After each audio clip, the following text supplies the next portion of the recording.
Join us for a review of the Toyota Supra today as the new entry-level version. Let's go!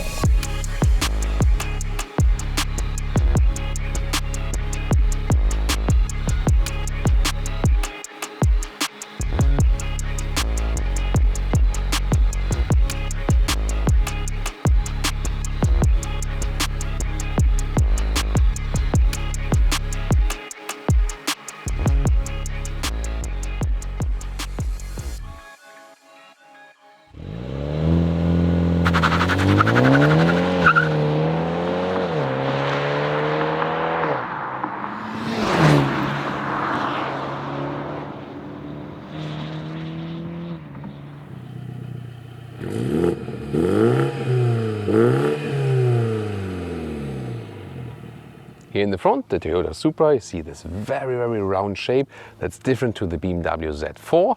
The Z4, of course, the convertible version. Toyota here, the coupe version. There's this collaboration, they develop it together, and then everything is set, different emphasis.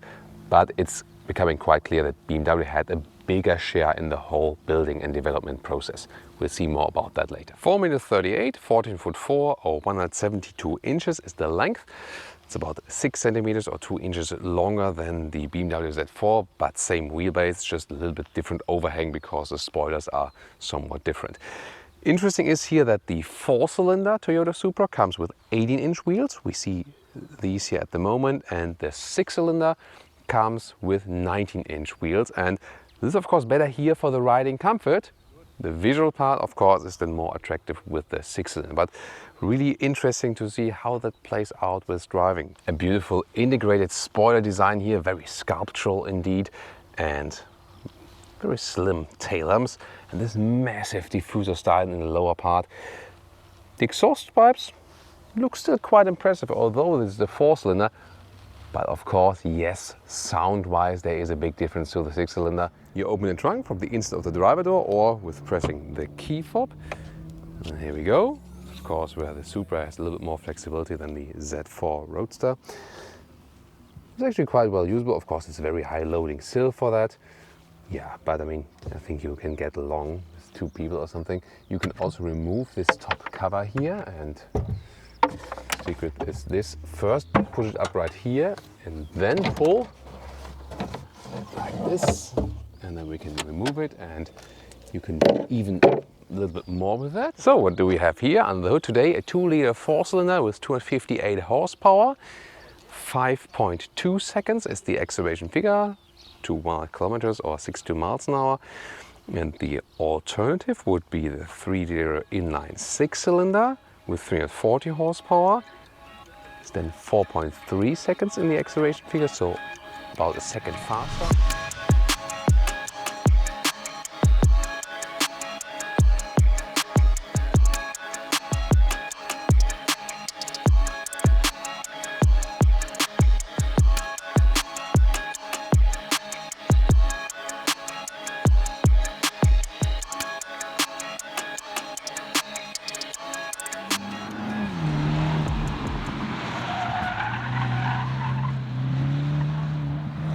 And the key, well, this is the BMW key and this is the Toyota key. There you see it. It's the same, and also shows the origin that it's more BMW than Toyota. A little bit, one more hint. Getting inside, typical sports car alike, but still somewhat comfortable for a sports car. However, I feel that the seats in the Z4 are a little bit more comfortable on, on longer journeys. But again, for a sports car that looks so dramatic and it's not really big, I didn't find it that uncomfortable actually. So I'm 1.86 or 6'1", I have a seat in lowest position, I have to. Still some head clearance, so that does also work for taller people. The steering wheel is indeed different here, Toyota Supra and BMW Z4. This one looks a little more like, say, blend or old school alike, up and down, back and forth. Is also a BMW steering wheel, people will see that. The Z4 then comes with a sportier, more modern design, so to say.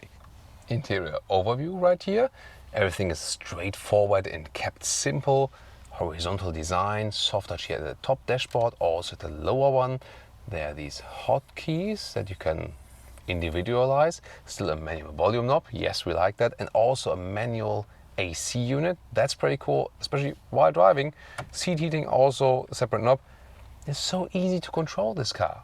That's actually very cool. Instruments again, no unnecessary BS. You can also turn it on, yay, and that comes to life then. Left side fuel status, then the big RPMs, that's all you need. And of course the central speed, then on the left side, and sorry, in the center, then which gears are put in and so on. And that's basically it, and that's absolutely fine. And when you put in the sports mode, you also see how it changes there, and also changes something of the exhaust note. Infotainment system, different app views here, we could call it, so to say. The car internal GPS is also by BMW, and it's actually quite simple and nice one. Also leads your way very nicely. You can decide if you want to have a split screen or not. Usually I would think it's better without the split screen, I think.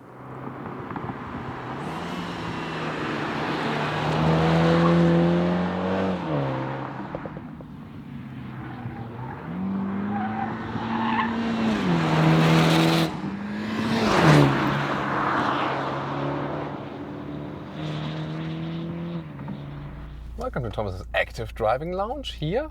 Track first, and we already put it in sport mode. Then we put the traction mode on, so like half ESC, so a little bit more loose play. And we stay in normal driving mode, whereas with the BMWs you would take the shifting lever into the manuelle Schaltgasse, like this manual shifting lane. Here you stay just in normal gear, and so you can do the launch control with hitting the brakes and hitting the throttle. Let's see.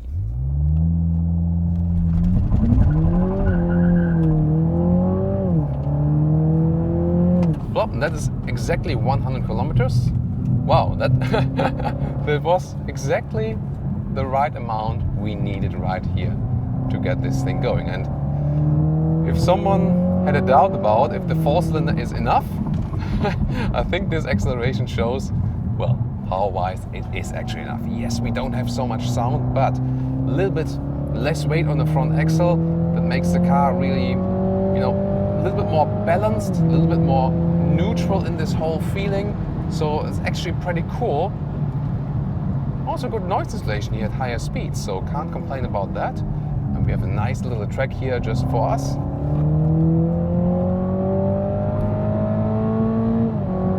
I mean, the sound is quite decent. Yes, the 6-cylinder sounds better, but still decent, I would say. Very good neutral handling here also with the steering. So very good feeling when I'm going in some slalom here. Look how direct the commands are. Really cool.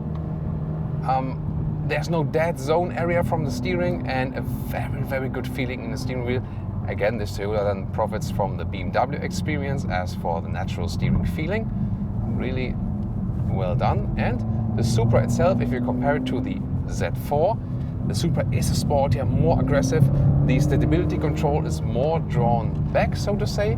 So let me tell you more about the differences there. When I'm in the normal traction mode, you know, and have the sports mode deactivated, everything is rather silent. You can drive that, you know, rather on the road and so on, but it's still sporty. Throttle input not as crisp.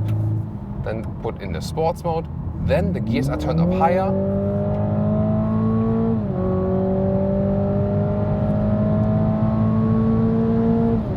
More for the racier approach. That was already 170 kilometers an hour. Now here hard in the corner. Car is kept relatively stable. This was then with activated traction control. Then let's go back to the first traction mode once more. Here we go, traction mode activated. And here again I can play a little bit more around with the rear. Like this. See, it comes a little bit there, but the thing is, difference to the 6-cylinder, because two effects. First of all, here the front is a little bit lighter, so it is not like a, you know, like a hook to the ground. And we have less power at the rear wheels. This is of course rear wheel driven only. And so the handling of the 4-cylinder is more, let's say, neutral, a little bit more forgiving, whereas the 6-cylinder is more aggressive. So if you're not a used, like practiced driver, the 4-cylinder will be better for you. The 6-cylinder then, if you want it more aggressive and you want to really play around with the rear of the car, for example, then the 6-cylinder will actually be better for you. If you have the money for that, or if you want to spend the money for that. But here, wow, that's pretty good performance from the 4-cylinder. 180 kilometers an hour almost, hard on the brakes, really good performance from the brakes.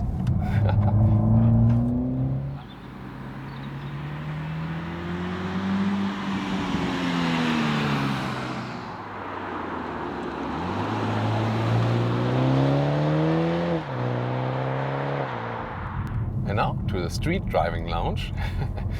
So we don't have to accelerate anything here because we already had it on the racetrack. And now it's about some of the comfort features. I already told you that for a small sports car, both Supra and Z4 are actually relatively comfortable. I'm a little bit more happy with the seats, with the seat form in the Z4. And of course, when you stick with the Alcantara or fabric microfiber surface, it's also softer in seating. The slick surface is always a little bit harder, so that doesn't adapt too much to the body. Also, the Supra seats are smaller, slimmer, so if you're taller, the Z4 seats will also be better. Critical is here also suspension choice and wheel choices, because a base Supra can also be bought with a normal suspension, same with the Z4, and you can also optionally get an adaptive suspension. We have that inbuilt here as an option in this vehicle. The adaptive suspension you can, by the way, also get without this premium package with the other features and stuff. And adaptive suspension does make sense. It delivers you more comfort and also the choice to be in normal mode or sports mode here. We also have this sound actuator on the interior. So we felt that on the exterior it didn't make too much of a difference from the exhaust note, but on the interior it makes more difference sound-wise. Here in the sports mode, and also the suspension is being stiffened up, so that delivers you a more sportier experience. But usually when you want to drive more relaxing also, then you would leave it out. And the suspension is really surprisingly comfortable for a sports car. It's, you know, this one again comes from BMW, whereas Toyota did their own setups, but especially as for the stability controls. So the stability control systems with Toyota are a little bit more loose here in the Supra than in the BMW. But this adaptive suspension does a really great job. You don't get any like bumps through to your lower back or so. So it's really amazing. And again, what a great neutral handling, and you can have fun in your everyday driving life, but at the same time be, you know, more or less comfortable also, although being in a sports car. So that's really, really, really cool.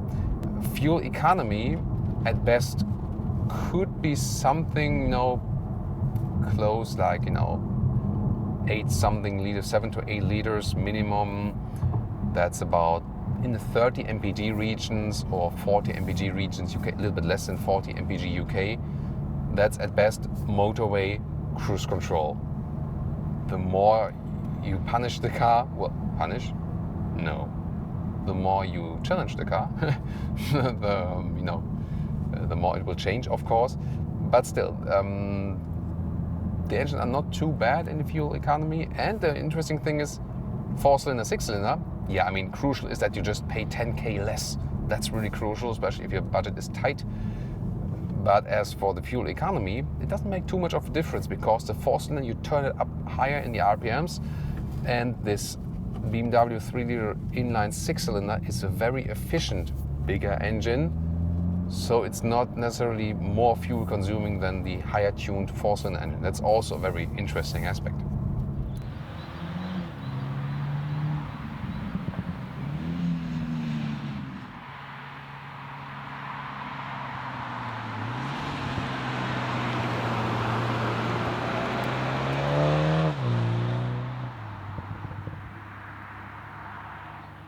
And now to our conclusion for today with the Toyota GR Supra as a 4-cylinder, this new entry-level version. Well, first of all, exterior styling. I mean, it looks very aggressive, but has a lot of round shapes definitely. And the interior build quality is really very good. It's of course a special Toyota, because especially on the interior you see so much with BMW actually. And if you have smaller screens, than in the Z4. Well, I think you can definitely live with that. I think the seats in the Z4 are a little bit more comfortable. That would be a big advantage. Then again, the base seats here offer the better fabric microfiber surface here. And I think this also really works when you go for this vehicle in a base trim. Just leave it as it is. Maybe pick one or two options if you can. And then also makes sense price performance wise, for example. And the 4-cylinder also makes sense. You can have as much fun as possible also with the 4-cylinder. It has really enough power. We've shown it on the racetrack. The handling is even a little bit more neutral, so to say. A little bit lighter front axle, not so much power on the rear. That balances out the car a little bit better, especially if that's maybe your first sports car or something. That's more clever then. The 6-cylinder would be then, if you don't care about the 10K extra price, if you really want this more boosting sound, if you want more power, and you either want the possibility to have it more extreme with the rear going out, or say, you know, I like this sonorous feeling of the, you know, higher displacement, more cylinders, and I tend to drive it in a calm way as well, and don't want to push the RPMs so much as we do here in this, you know, more high revving 4-cylinder. You know, this could be the arguments actually. Z4 or Supra, of course, it's more about soft top or hard top. The Supra from the ESC settings is a little bit more loose, so a little bit more aggressive overall. And what I also found quite cool is driving with the 18-inch wheels here today. Together with the adaptive suspension, this is actually the most comfortable setup you can find. So, a lot of different interesting aspects here today. Please tune into the other episodes. We've linked in the video description and in the pinned comment. Leave us your comments here, Supra or Z4, here the 4-cylinder or the 6-cylinder. Which one would you go for? Tell us and see you next time.